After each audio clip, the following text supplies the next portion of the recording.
Ladies and gentlemen, some amongst you, or I think most of you, were experimenting with meditation for the first time, yes or no? How many of you exactly? That many. I hope it's been a wonderful journey, and I hope that you felt that you have blessed yourself and you have blessed the world that you live in. At this moment, it is my great pleasure to introduce to you the Deputy Consul General, Mr. Muralidharan, to all of you. So we are delighted that you're here with us. He joined the Ministry of External Affairs in 1978. He worked in various capacities at New Delhi and in India, Indian mission abroad, in UAE, Switzerland, Saudi Arabia, and Sri Lanka in the past. He also served as passport officers in 2 passport offices in India. Since August 2013, he is assigned here in Dubai as Deputy Consul General of India. You're very welcome, sir, and would you kindly address the audience? Thank you.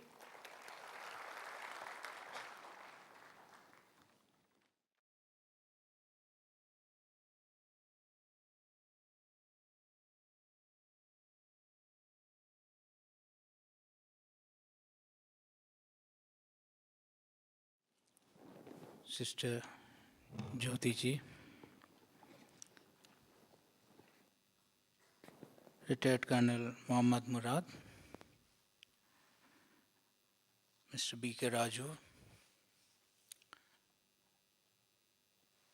respected audiences present here, ladies and gentlemen, and brothers and sisters. It's indeed a pleasure to be here in this August auditorium, to be a part of this wonderful experience wherein we have gone through the troublesome mind into a peaceful mind.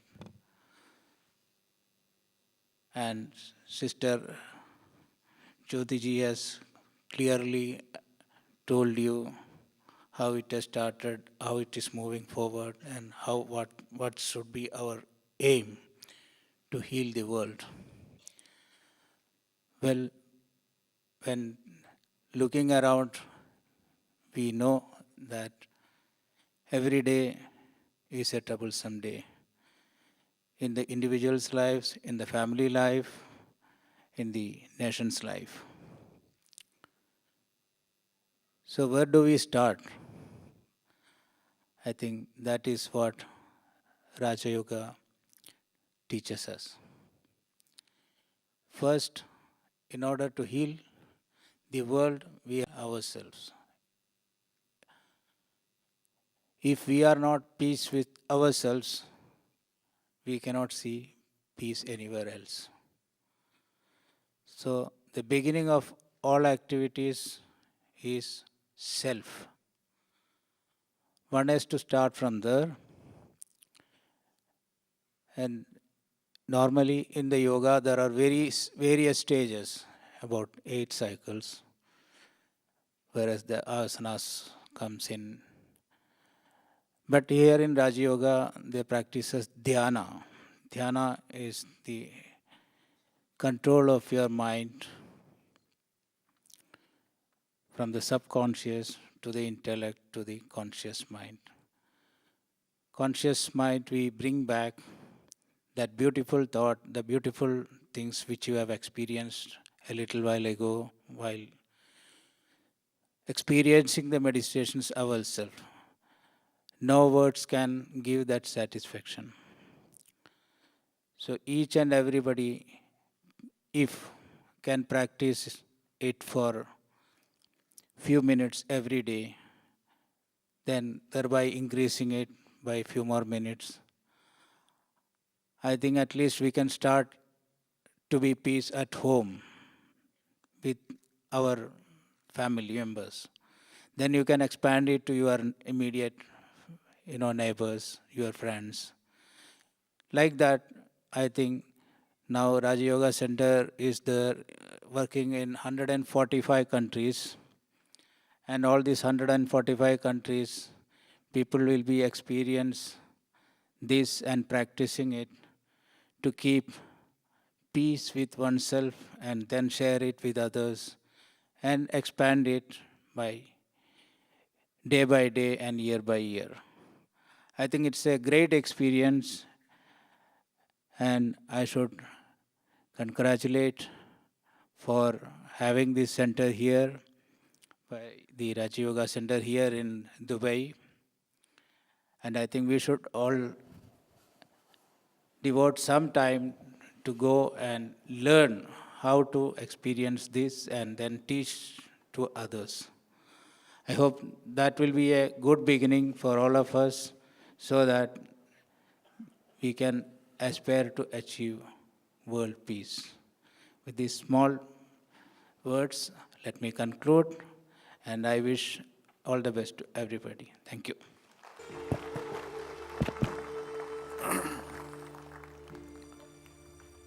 Thank you so much, Mr. Muralidharan. You may call them small words, definitely, but they are very powerful. Thanks for encouraging us to take those minutes in peace, in silence, in meditation every day, and of course to also learn meditation, which really helps us and everyone else around us. It's an opportunity, a privilege, and an absolute pleasure for me to introduce the next speaker, retired Colonel Muhammad Murad. I've known him for some time, and I'm sure that no matter what words I use, they will fall short of his achievements. He has served in the Dubai Police for 20 years. He served as the CEO of the Dubai Institute for Human Resource Development. He served as the Chief of Performance and Excellence in the Community Development Authority in Dubai. He's managed the emergency medical services for the city of Dubai for 12 years. He's an entrepreneur and an MD of many companies, and he's a founder of Thought Provokers, a consultancy and a training organization. And I've saved the best for the last. He is the first Arab to be elected as the international president of the Toastmasters International. It really requires a round of applause, and that's the position he's currently holding as well. So big congratulations for that. It's the greatest thing that any Arab or any part of this region can aspire to have, and we have retired Colonel, who's the first person to actually have achieved such a feat, which has really taken a lot of commitment and hard work to get there, and I'm sure the work just continues on from here.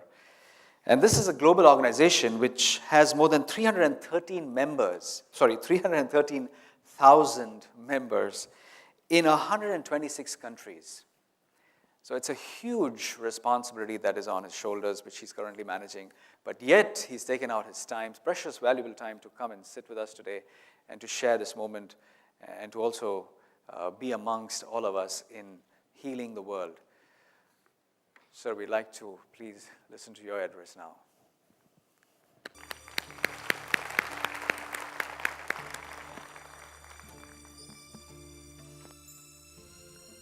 Thank you, Prakash, Sister Jyoti, Mr. Muralidharan, Brother Raju, and friends.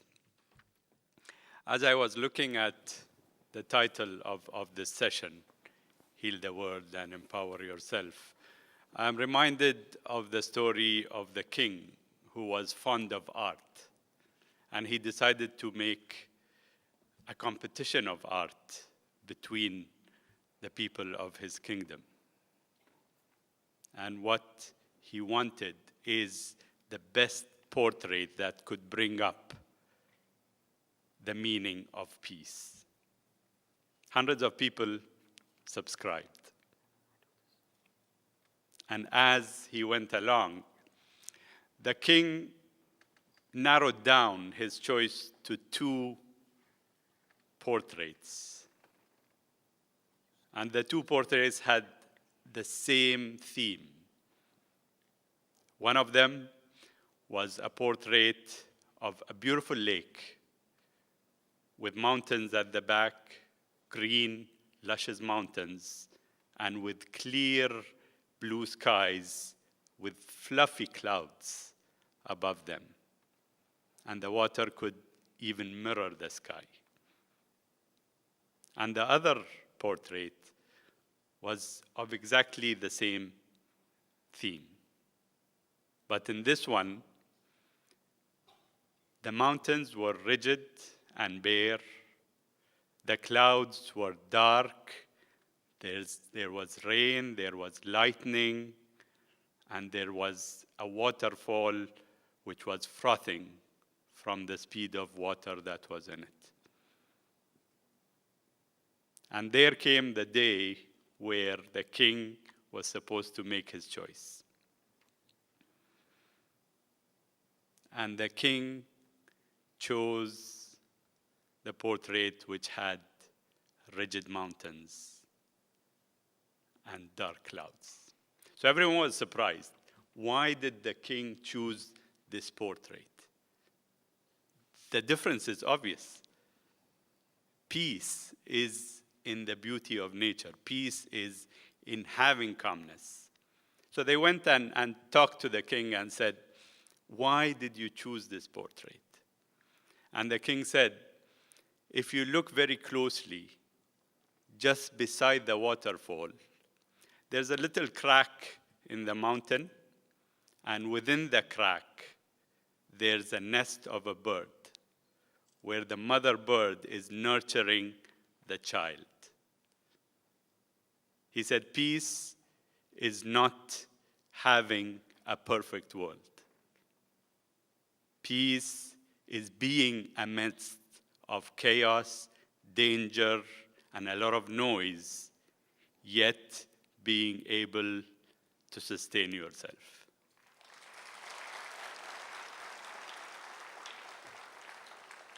And you know, looking at the title, you will see that Heal the World is probably magnified, where you empower yourself is at a smaller font. And that's okay if we understand that the bigger picture comes out from whatever small is making up the big picture. So my understanding is that we need to empower ourselves. We need to find inner peace in ourselves in order to heal the world. I'd like to share a small story of myself. I've been acquainted with Raj Yoga for a couple of years now. And Sister Jyoti here and Sister Jyotika in particular was after my life into going to Mount Abu for a retreat. Yeah. But I was resisting that. And year after year, I was looking for an excuse, or I was tied up with something and I couldn't go. And over the years, they did not give up. They did not say, he doesn't want to come, so it's okay. And I was, over the years, asking the question of, why me? I mean, there are hundreds and thousands of people who they could talk to and would be available in order to go to Mount Abu, but why me? I couldn't understand. And that particular year, I had the time, I said, I give up, I surrender to your persistence, and I will go. So I went there, 7 days of meditation, of talks, of being inner spiritually. I thought there was nothing special in that particular retreat. Nice retreat, but nothing special. Until the last day, I was there for breakfast, and Prakash was with me actually for this retreat, and Prakash wasn't there at that day. So I sat on a table on my own having breakfast. And on this table, there was a jug of water which is always covered so that it is protected. And I wanted to have some water, so I opened the cover of the jug, and I picked the jug up in order to pour my water. And I was astounded to see that there was this shiny black and green insect right on the side of the jug on the inside. And I looked at this shiny, green, ugly insect, and the only thing that could come up to my mind, and Prakash said that I was a police officer for 20 years, is to crush the tiny insect which was spoiling my water for me. But then I just had a thinking. I said, I need to forgive this insect, and I'll just take it out. And as I was thinking that, the insect jumped into the water. And I kept on thinking of what could be worse than someone looking at a helpless insect and have thoughts that would be destructive. And then the 7 days came back to me of what was being taught. What was the purpose of these 7 days? And I understood that the whole purpose of these 7 days is for you to understand that you are empowered.